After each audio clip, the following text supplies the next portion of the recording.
तो नमस्कार दोस्तों, आज JSW एनर्जी लिमिटेड कंपनी ने अपने क्वार्टर 2 के रिजल्ट्स को पब्लिश कर दिया है। और यहाँ पे देखें तो क्वार्टर ऑन क्वार्टर बेस पे कंपनी ने कुछ खास परफॉर्म नहीं किया है। कंपनी के रेवेन्यू और प्रॉफिट दोनों ही कम हुए हैं, लेकिन ईयर ऑन ईयर बेस पे देखें तो कंपनी के रेवेन्यू में भी ग्रोथ आई है और साथ ही साथ कंपनी का प्रॉफिट भी इंक्रीज़ हुआ है। तो मिले जुले रिजल्ट्स हमें यहाँ पे दिखाई दे रहे हैं।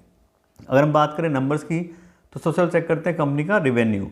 और यहाँ पे देखें तो इस क्वार्टर में कंपनी के रेवेन्यूज आए हैं 2387 करोड़ रुपये, जबकि पिछले क्वार्टर में 3026 करोड़ थे।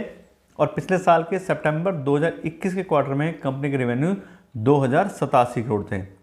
यहाँ पे देखें तो क्वार्टर ऑन क्वार्टर बेस पे कंपनी का रेवेन्यू 21% से कम हुआ है और ईयर ऑन ईयर बेस पे देखें तो यहाँ पे कंपनी का रेवेन्यू 14% से इंक्रीज़ हुआ है।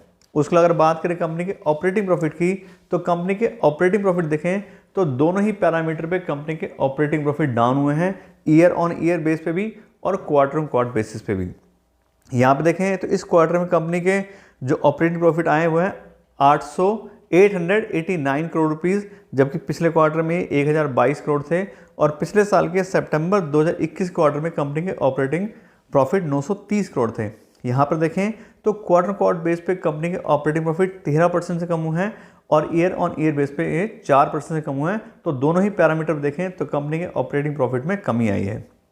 इसके अगर बात करें कंपनी के ऑपरेटिंग प्रॉफिट मार्जिन की तो इस क्वार्टर में कंपनी का ऑपरेटिंग प्रॉफिट मार्जिन आया है 37% का, जबकि पिछले क्वार्टर में 34% था। और पिछले साल के सितंबर 2021 के क्वार्टर में कंपनी का ऑपरेटिंग प्रॉफिट मार्जिन 45% था। बहुत ही अच्छा ऑपरेटिंग प्रॉफिट मार्जिन था। यहाँ पर देखें अब हम तो क्वार्टर ऑन क्वार्टर बेस पे जरूर कंपनी का ऑपरेटिंग प्रॉफिट मार्जिन 3% से इंक्रीज़ हुआ है, लेकिन ईयर ऑन ईयर बेस पे देखें तो 8% पॉइंट से कंपनी का ऑपरेटिंग प्रॉफिट मार्जिन यहाँ पे कम हुआ है।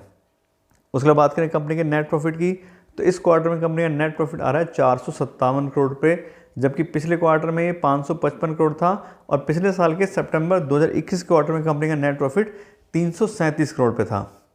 और यहाँ देखें तो क्वार्टर क्वार्टर बेस पे कंपनी का जो नेट प्रॉफिट है वो 18% कम हुआ है और ईयर ऑन ईयर बेस पे देखें तो इसमें 36% की ग्रोथ आई है। इसके अलावा बात करें कंपनी के अर्निंग पर शेयर की तो इस क्वार्टर में कंपनी की अर्निंग पर शेयर आ रही है 2 रुपये 85 पैसे, जबकि पिछले क्वार्टर में 3 रुपये 41 पैसे थी। और पिछले साल के सितंबर 2021 क्वार्टर में कंपनी की अर्निंग पर शेयर 2 रुपये 6 पैसे थी। यहाँ पर देखें तो क्वार्टर क्वार्टर बेस पे कंपनी की अर्निंग पर शेयर 16% से कम हुई है और ईयर ऑन ईयर बेस पे देखें तो कंपनी की अर्निंग पर शेयर 38% से इंक्रीज हुई है।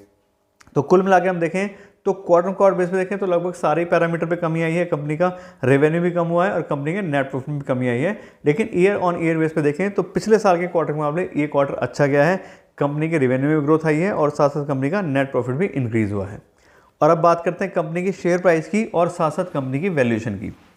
तो बात करें तो आज की डेट का कंपनी का जो शेयर प्राइस आ रहा है वो आ रहा है 318 रुपये पर शेयर और साथ साथ कंपनी की प्राइस बाय अर्निंग रेशियो आ रही है 26। अगर हम बात करें प्राइस बाय अर्निंग रेशियो 26 की तो ये लो साइड पे जा रही है, यानी कि कंपनी जितना पैसा कमाती है उस हिसाब से ठीक प्राइस कंपनी को मिल रहा है। और साथ साथ मैंने इसकी डिस्काउंटेड कैश फ्लो एनालिसिस के हिसाब से इस कंपनी की वैल्यूएशन करी है। तो उस हिसाब से देखें तो जितना पैसा कंपनी कमाती है, जितना free cash flow company generate करती है, उसके हिसाब से आज के में बहुत ही हाईली अंडर वैल्यूड कंपनी है। अपने फेयर प्राइस के 50% पे अवेलेबल है company discounted cash flow analysis हिसाब से। तो बहुत ही अच्छा टाइम है। अगर हमें इस टाइप की कंपनी में इन्वेस्ट करना अच्छा लगता है तो इस कंपनी को हम कंसीडर कर सकते हैं, क्योंकि आने वाले टाइम में धीरे धीरे सारी चीज़ें ठीक होंगी। तो अभी जो पावर की कंपनियां हैं सब में ही दिक्कत है, सबको थोड़ा दिक्कत झेलनी पड़ रही है। काफ़ी सारे फ्यूल के प्राइसेस और रॉ मटेरियल काफ़ी इश्यूज जो आ रहे हैं, वो सब जब ठीक होंगे तो जो अच्छी कंपनीज हैं वो बिल्कुल ग्रो करेंगी।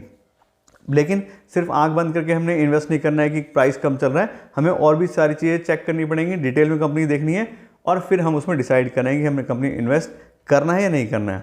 और अगर आपने ऑलरेडी इन्वेस्ट किया हुआ है तो उसमें आप देखिए आपने किस प्राइस पे इन्वेस्ट किया था, आज क्या चल रहा है। अगर आपका कोई टारगेट था वो पूरा हो गया है तो बिल्कुल आप पैसे निकाल सकते हैं, या फिर अगर आपको कंपनी के बिजनेस थोड़ा डाउट लग रहा है कि आने वाला टाइम पता नहीं कितने टाइम तक अभी ये कंपनी डाउन ही रहेंगी, तो उसके लिए बिल्कुल आप अपने कंसल्टेंट को बात कर सकते हैं, जो भी आपके फाइनेंशियल एडवाइजर हैं, और उसके हिसाब से इसमें डिसीजन ले सकते हैं कि आपको कंपनी इन्वेस्टेड रहना है या अपना पैसा बाहर निकालना है। तो अभी के लिए इतना ही रखते हैं।